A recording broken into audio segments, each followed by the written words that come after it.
Welcome back to Access Anime. My name is Henshin Ikeda, and today I'll be doing a walkthrough review of Majestic Prince episode 24. Finally, fans, the last episode. Now, if you remember from last episode, of course, we find out Red 5 finally enters the battlefield with Izuru on board, and we get to see Izuru versus Jared. That was the build-up, and that's what we wanted to see. But you know what? Team Doberman enters the picture. Now, the original Team Doberman team has been obliterated with only one member left. So we have some new members which we really don't get to see. But still, Team Doberman is back. Kind of. But they're just in time to join Amin's group. I know, they come in and they're there for support. Perfect timing, but wait a minute. Izuru versus Jared is what we're focused on. I know, right? And what about Simon? Okay, Simon, out of nowhere, wants to use the Star Rose to destroy the gate? Are you crazy? Are you a kamikaze pilot? Is this something you were hiding from us, you crazy motherfucker? Yes. Yes. But again, that's where the episode ends, and on my final thought and rating at the end of the clip, so stay tuned. But let's dive right on in. So we open up this episode with Amin, or depending on whatever you want to call her, Amon. I don't know. Weird name for a woman, but you know what? We're going with it here.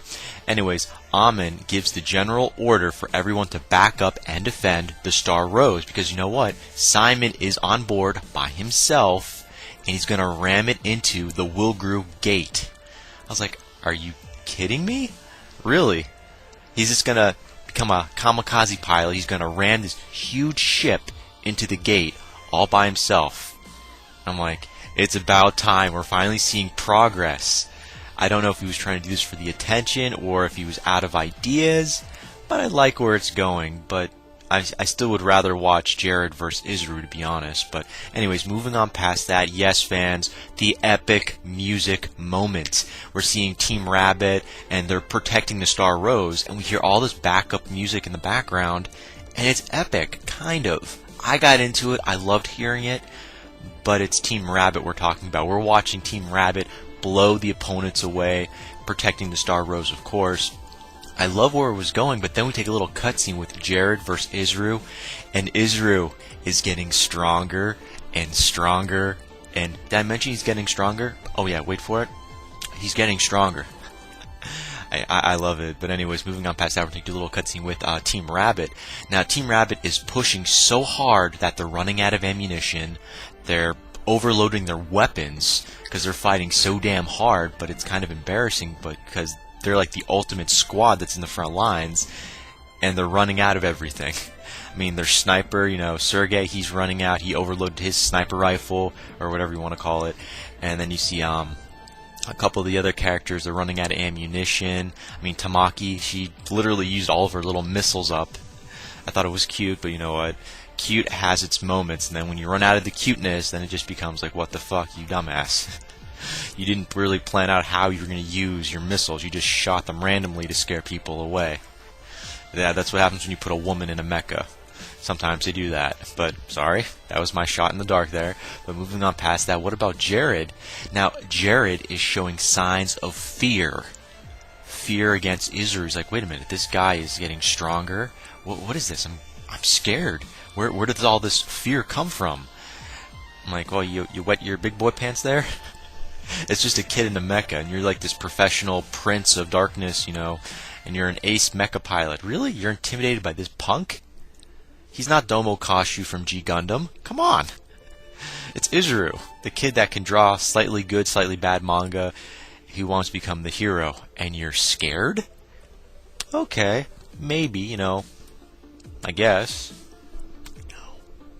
No. I'm sorry, I'm just not seeing it clearly, apparently. But anyways, Izuru, he's losing control. Even though we see Jared starting to get a little more scared, there's the fear, Izuru is starting to lose control of his mecha. And when I mean he's losing control over his mecha, the symbiote, or the mecha in general, like the soul of this mecha, is taking over Izuru. Like, Izuru just wants to protect his friends, but the mecha wants to keep fighting because finally it can fight Jared, an opponent worth fighting, and Izuru's losing control.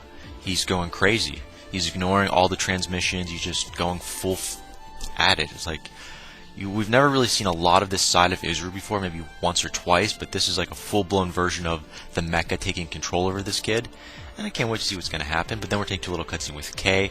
Now, Kay leaves the fight to save Izuru. So Kay, she's the one that's, the brains of the operation, giving out all these orders, and she leaves the fight to go to Izuru's side to protect Izuru. And for the love of me, even though they're close and she has a thing for him, why? Why would you do that? It's people like that fuck up really good wars. I understand you have a thing for him and he's like supposedly your leader to an extent, but sometimes the leader should take one for the team, and just die. I mean, Kay could have done so much if she wouldn't have moved, but it's a good thing she did go to save him because he had a bigger role later on, of course. Now, Tamaki is now in charge of covering the Star Rose, because if you remember correctly, Simon is still on board the Star Rose, which is going to run right into the gate and destroy the gate, hopefully. Hopefully. That was what we were hoping for. Now, Team Rabbit is being bullied right now. I don't know how else to describe this, but Team Rabbit is being bullied by, multiple Woolgru. They're attacking them left and right. Now, I said bully because they were being attacked, kind of. But let me turn that around. Team Rabbit starts to bully. You ready for this? They start to pick on Izuru, since Izuru isn't snapping out of this little killing frenzy because he's fighting Jared. So after Team Rabbit gets pushed around by the Woolgru a little, Team Rabbit turns around and starts to bully Izuru by calling him names, trying to snap him out of, this little killing mode he's in. And it's kind of funny. Just a little bit. Just a little bit. Enough where it does work. Thank God. I thought it was kind of funny, to be honest. But, Jared is still fighting Izuru, believe this or not. And then Kay takes damage. So while Kay is there trying to help Izuru, she takes damage. And who didn't see that coming? Although Izuru is now awake and he's in control, it's a little too late because now Kay's mecha has been slightly damaged. Okay, maybe slightly is the wrong thing. It's been fully damaged. Like no legs, kind of. And I still think it wasn't worth it. At least that's my opinion, but let's move on past that. Now, there's a lot of other characters that we really don't get to see too much of, like Team Doberman. They're still in the mix, but we don't get to see the new members. I'm sorry, I know. But with the rest of Team Rabbit, they're backing up Izuru. And Kay, of course. So the rest of Team Rabbit leaves the battlefield to save Kay and Izuru. Again, another stupid move. I'm sorry. I don't agree with how they did that. But it was well worth watching, teamwork and what have you, but stupid.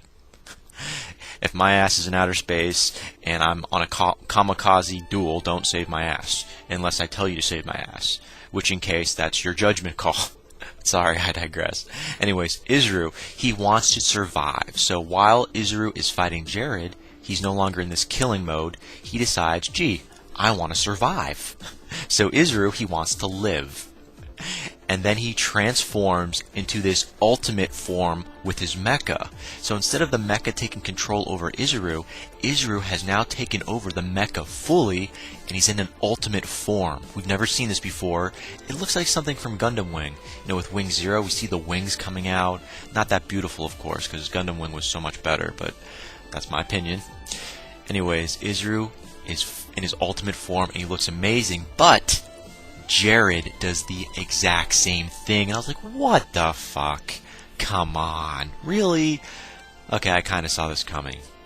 I mean, kind of. I saw it coming, but... So now we have two of the top fighters and their mechas in ultimate forms. And this is the only episode throughout the goddamn series where we see this. Both of them in ultimate form fighting each other. Does this sound fair? This is the only episode we get to see that. Oh, what the fuck, really?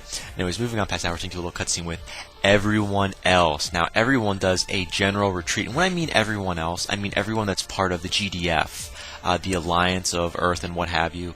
They've been ordered to retreat, to withdraw, to get the hell out of Dodge. Because, well, the Star Rose is about to run into the gate and explode. So a formal retreat has been acknowledged. But what about Team Rabbit? They're kind of trying to get away, but Izuru, he's staying behind. So Izuru, he's not going anywhere. He's still fighting Jared. And you know what? Asagi, which is Izuru's older brother, if that's what you want to call him, believes in his little brother that you're going to survive. I believe you. And I want to just scream at the computer screen, No! Don't do that. Don't do the empty hope thing. Don't keep his hopes up. You're gonna survive. You don't know shit. What happens if this gate, explodes? You don't know the extent of what's gonna happen. Now you're just, blind faith. That's all I can say. But moving on past that, we're taking to another little cutscene with the Star Rose. Now the Star Rose finally hits the gate and it explodes. But what about Simon? Simon has gone missing. Is he dead? Is he alive? We have no idea. People are slightly crying in the background. Simon's dead or he's missing. But yeah, the Star Rose is gone. It has been obliterated and the gate has been destroyed. So it's a successful mission. Check, Earth is saved. But what about Isru? Yeah, Isru is still fighting. Yeah, still fighting Jared. And guess what? Jared is defeated. Come on, good guy beats bad guy. Who didn't see that coming? Seriously. So toward the end of the episode, after the gate has been destroyed, and Isru is where? Oh, we don't know. Where is Isru? For that matter, where is Simon? Oh, that's right. Tiore saves Simon. Or should I say correctly, Tiore convinces Simon to abandon the Star Rose at the last moment before it was destroyed, and Simon is alive now. What the fuck? We know nothing about this guy. He's never taken his mask off. We know nothing about him, and he's alive still. That was a crappy ending. I thought for sure that Simon would have died. We might have had more of a background story, but no. Tiore is the one that convinces Simon to keep living, to abandon the ship. And yeah, Simon's alive, Tiore's alive, Tiore's butler's alive. So I guess it's a happy ending. But wait, what about Isru? Oh yeah, by the way, Isru is alive. And that's where the episode ends. By the way, at the end of this episode, when we get to see Isru in his mecha, he's bleeding. I love the ending because he's bleeding with a smile. So there's like blood going down his eye, and he's smiling after everything has been said and done, and that's the kind of ending I like to see. Not the best, but I like it. A little cheesy, but I like that. But again, that's where the episode ends. As for my final thought, okay, well, first of all, we know nothing about Simon, like his full background story. Are they going to have like a father-son type get-together afterwards? We have no idea. What about Tiore? Is she going to hook up with Simon? We don't know. And what about the Woolgru? This kind of was a cliffhanger because the king of the Woolgru Empire basically said there's all this new stuff now that's going to happen. Now that there's a species that's we consider to be this strong on the same level as us. So what's going to happen there? We really don't know. But still, the Woolgru Empire has now acknowledged that this human race is a force to be reckoned with or harvested. Maybe we have to think about how we're going about doing things. That kind of mumbo-jumbo, more or less. But still, it's a cliffhanger. They might come out with another season. Probably not, but you can always hope, right? Hope and dream. I'll throw one more final thought out there. What about all the pilots from, Team Rabbit? What's going to happen now? Who's going to get married? Is Tamaki going to marry Surage? I mean, they both have the same love background. We don't really know. What about Kay? What about Isru? Again, we don't know, but that ends it for my final thought. None special there. Final rating? Okay, this episode, I have to give this a 4 out of 5 because the fighting was definitely there. New information? Hell no. Comedy? Slightly, where Team Rabbit was bullying, Isru to wake up. That was about it. So, final rating for this episode, 4 out of 5. Now, final rating for this series, 7 out of 10. No, it didn't wow me as much as a Gundam series would. I should give this a 6.5 out of 10, but I'm giving this a 7 out of 10 because I was kind of feeling it. It was different, and different sometimes can be good. So, final rating, 7 out of 10. And that ends it for my walkthrough and review of Majestic Prince episode 24. Definitely let me know what you thought of this episode. Comment down below. Let me know. Thumbs up, thumbs down. Subscribe. Check me out on Twitter and follow me if you like. Let me know what you thought of this episode, and let me know what you think might happen if there's another season's worth of this. Yeah? But again, guys, that ends it for now. And I apologize if my episodes were slightly out of line. I think I skipped an episode, but watched it, but added it in my, another episode review, when I was doing my, this is what happened in the last episode, and so on and so forth. It's kind of weird. I was like checking. I'm like, wait a minute. I uploaded that one. It's like I'm missing an episode. I know I am, but that's my fault. That's my fault. I still have to catch up. Now, as for this week, I'm going to dedicate 2 days worth of uploading reviews. Like Tuesday or Wednesday, I'll do One Piece for one day, and I'll upload all my episodes that I'm behind on One Piece. As for Naruto Shippuden, I'll do the exact same thing. And this should all be done hopefully by Thursday. If not, I apologize. But guys, I got to hit the bricks and I got to go and I got to get to sleep. Now, before I go, I got to say it, and I always say it, you can't stop the access, but you can watch the feed. I'll see you later, guys.